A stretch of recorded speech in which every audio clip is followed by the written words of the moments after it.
Chinnaswamy stadium ಕಾಲ್ತುಳಿತ ಪ್ರಕರಣದಲ್ಲಿ IPS ಅಧಿಕಾರಿಗಳನ್ನ suspend ಮಾಡಲಾಗಿತ್ತು. ಈಗ ಸಸ್ಪೆಂಡ್ ಕುರಿತಾಗಿ ವರದಿಯನ್ನ ತಯಾರು ಮಾಡಲಾಗಿದೆ.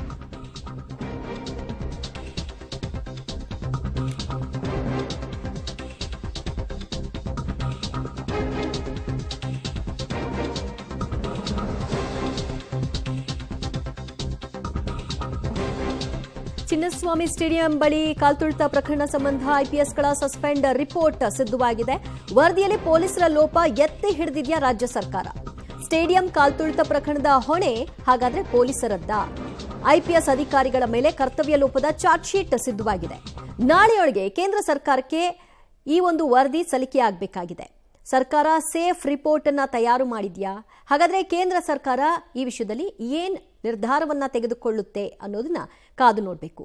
ಐಪಿಎಸ್ ಅಧಿಕಾರಿ ದಯಾನಂದ್ ಸೇರಿದಂತೆ ಒಟ್ಟು ಮೂವರನ್ನ ಸಸ್ಪೆಂಡ್ ಮಾಡಲಾಗಿತ್ತು. ಕಾರಣ ಕರ್ತವ್ಯ ಲೋಪ ಅಂತ ಹೇಳಿದ್ರು. ಕಾಲ್ತುಳಿತ ಪ್ರಕರಣದಲ್ಲಿ ಎಚ್ಚರಿಕೆಯನ್ನು ವಹಿಸಿಲ್ಲ, ಅವರ ಲೋಪದ ಹಿನ್ನೆಲೆಯಲ್ಲೇ ಈ ದುರ್ಘಟನೆ ಸಂಭವಿಸಿದೆ ಅನ್ನುವಂತಹ ಆರೋಪವನ್ನು ಹೊರಿಸುವ ಮೂಲಕವಾಗಿ ಶೇಖರ್, ದಯಾನಂದ್, ವಿಶ್ವಾಸ್ ಕುಮಾರ್ ಮೂವರನ್ನ ಏಕಾಏಕಿ ಸರ್ಕಾರ ಅಮಾನತುಗೊಳಿಸಿತ್ತು, ಸಸ್ಪೆಂಡ್ ಮಾಡಿತ್ತು. ಅದಾದ ನಂತರದಲ್ಲಿ ಕೇಂದ್ರ ಸರ್ಕಾರಕ್ಕೆ ಮಾಹಿತಿನಷ್ಟೇ ಕೊಟ್ಟಿತ್ತು. ಈಗ ಮಾಹಿತಿ ಸಾಲದು, ವರದಿಯನ್ನು ಕೊಡಬೇಕು. ಅದು ನಾಳೆಯೊಳಗೆ ವರದಿಯನ್ನು ಕೊಡಬೇಕು. ಈ ಸಂಬಂಧಿತವಾಗಿ ವರದಿ ಕೂಡ ಈಗ ಸಿದ್ಧವಾಗಿದೆ. ಈ ವರದಿಯಲ್ಲಿ ಇಡೀ ಇನ್ಸಿಡೆಂಟ್ಗೆ ಪೊಲೀಸ್ ಇಲಾಖೆಯ ವೈಫಲ್ಯವನ್ನ ಎತ್ತಿ ಹಿಡಿಯಲಾಗಿದೆ. ಮತ್ತಷ್ಟು ಮಾಹಿತಿ ಪಡೆಯೋಣ ನಮ್ಮ ಪ್ರತಿನಿಧಿ ರವೀಶ್ರಿಂದ. ರವೀಶ್, ರಿಪೋರ್ಟ್ನಲ್ಲಿ ಏನಿದೆ? ಇಡೀ ಇಲಾಖೆಯ ಜವಾಬ್ದಾರಿಯನ್ನ ಅವ್ರ ಮೇಲೆ ಹಾಕಿ ನುಣುಚಿಕೊಳ್ಳುವಂತಹ ಕೆಲಸವಾಗಿದೆಯಾ? ಕೇಂದ್ರ ಸರ್ಕಾರ ಏನ್ ಮಾಡಬಹುದು ಈಗ?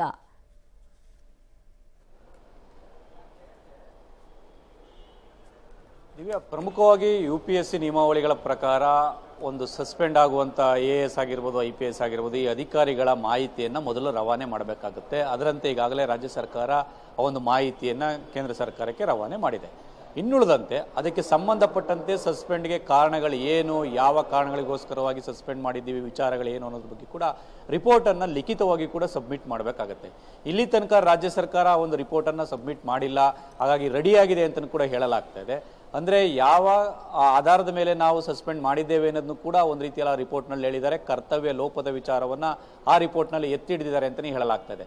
ಆ ಕಾರಣಗಳಿಗೋಸ್ಕರವಾಗಿಯೇ ಎಲ್ಲೋ ಒಂದು ಕಡೆ ಕರ್ತವ್ಯ ಲೋಪ ಮತ್ತು ನಿರ್ಲಕ್ಷ್ಯದಿಂದಾಗಿಯೇ ಈ ರೀತಿಯ ಘಟನೆ ಸಂಭವಿಸಿರ್ತಕ್ಕಂಥದ್ದು. ಭದ್ರತಾ ವಿಚಾರದಲ್ಲಿ ಒಂದು ರೀತಿಯ ವೈಫಲ್ಯವನ್ನು ಕಂಡಿದ್ದಾರೆ ಅಂತಲೂ ಕೂಡ ರಿಪೋರ್ಟ್ನಲ್ಲಿ ಸ್ಪಷ್ಟವಾಗಿದೆ ಅಂತ ಹೇಳಲಾಗ್ತಾ ಇದೆ. ಹಾಗಾಗಿ ಮೂವರು ಅಂದರೆ ದಯಾನಂದ್ ಬೆಂಗಳೂರು ನಗರ ಕಮಿಷನರ್ ಆಗಿದ್ದಂಥವರು, ಜೊತೆಗೆ DCP ಆಗಿದ್ದಂಥ ಶೇಖರ್ ಮತ್ತು ಜಂಟಿ ಪೊಲೀಸ್ ಕಮಿಷನರ್ ಆಗಿರ್ತಕ್ಕಂಥ ವಿಕಾಸ್ ಕುಮಾರ್ ಅವ್ರ ವಿಚಾರದಲ್ಲೂ ಕೂಡ ಸಸ್ಪೆಂಡ್ ಆಗಿರ್ತಕ್ಕಂಥದ್ರ ಬಗ್ಗೆ ಈಗಾಗಲೇ ರಿಪೋರ್ಟನ್ನು ಸಿದ್ಧ ಮಾಡಿದ್ದಾರೆ. ಮುಖ್ಯಮಂತ್ರಿ ಸಿದ್ದರಾಮಯ್ಯ ಅವರ ಗಮನಕ್ಕೆ ತಂದು ಆ ರಿಪೋರ್ಟನ್ನು ಒಂದು ಕೇಂದ್ರಕ್ಕೆ ರವಾನೆ ಮಾಡುವಂಥವ್ರಿದ್ದಾರೆ.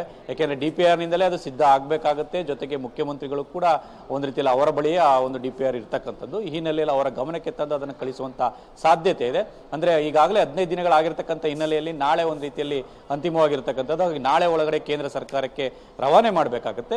ಹಾಗಾಗಿ ಮುಖ್ಯಮಂತ್ರಿಗಳು ಏನಾದರೂ ಅದನ್ನು ಮಾಡಿಫೈ ಮಾಡಿ ಕಳಿಸಿ ಅಂತ ಹೇಳ್ತಾರೋ, ಅಥವಾ ಅವ್ರು ರೆಡಿ ಮಾಡಿರ್ತಕ್ಕಂಥದ್ದನ್ನೇ ಒಂದು ರೀತಿಯಲ್ಲಿ ಒಪ್ಪಿಕೊಂಡು ಅದನ್ನು ಕಳಿಸಿ ಅಂತ ಹೇಳ್ತಾರೋ ಕೂಡ ಕಾದ್ ನೋಡಬೇಕು. ದಿವ್ಯಾ, ಅಲ್ಲ, ಈಗಾಗಲೇ ಮೇಲ್ನೋಟಕ್ಕೆ ಇಲಾಖೆಯ ಜವಾಬ್ದಾರಿಯನ್ನ ತೋರಿಸಲಾಗಿದೆ, ಸರ್ಕಾರದ ಪಾತ್ರ ಏನೂ ಇಲ್ಲ ಅಂತಲೂ ಕೂಡ ಹೇಳಲಾಗಿದೆ. RCB ಮತ್ತು ಆಯೋಜಕರ ಮೇಲೂ ಕೂಡ ಹಾಕಲಾಗಿದೆ.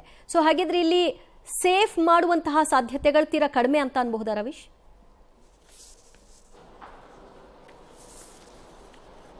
ಖಂಡಿತವಾಗಿದ್ದೀವಿ. ಯಾಕೆಂದ್ರೆ ಇಲ್ಲಿ ಕೇವಲ ಅಧಿಕಾರಿಗಳ ಸಸ್ಪೆಂಡ್ ವಿಚಾರವನ್ನಷ್ಟೇ ಅವ್ರು ಹೇಳೋದಕ್ಕೆ ಸಾಧ್ಯ, ಹೇಳ್ಬೇಕಷ್ಟೇ.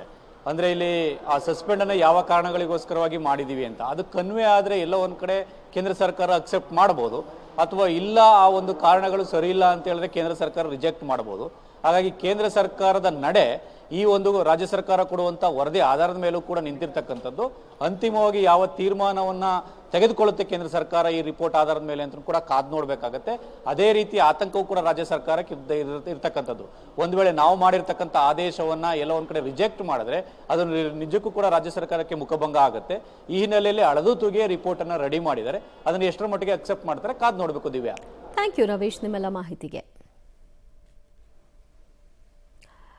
ಒಟ್ಟಿನಲ್ಲಿ ಕೇಂದ್ರ ಸರ್ಕಾರಕ್ಕೆ ಈಗ ರಿಪೋರ್ಟ್ ಕಳಿಸಬೇಕಾಗಿದೆ. ರಿಪೋರ್ಟ್ ಬಳಿಕ ಕೇಂದ್ರ ಸರ್ಕಾರ ಏನು ತೀರ್ಮಾನ ತೆಗೆದುಕೊಳ್ಳುತ್ತೆ, IPS ಅಧಿಕಾರಿಗಳ ವಿಚಾರಕ್ಕೆ ಸಂಬಂಧಪಟ್ಟ ಹಾಗೆ ರಾಜ್ಯ ಸರ್ಕಾರ ಕೊಟ್ಟಂತಹ ಉತ್ತರ ಸಮರ್ಪಕವಾಗಿ ಇದೆಯಾ, ಅಮಾನತಿಗೆ ಕಾರಣ ಸರಿಯಾಗಿದೆಯಾ ಅನ್ನೋದರ ಬಗ್ಗೆ ಅಂದಾಜಿಸಿ ಆ ನಂತರ ಅದನ್ನು ಅಕ್ಸೆಪ್ಟ್ ಮಾಡೋದು ಅಥವಾ ರಿಜೆಕ್ಟ್ ಮಾಡೋದನ್ನ ಕೇಂದ್ರ ಸರ್ಕಾರ ಮಾಡುತ್ತೆ.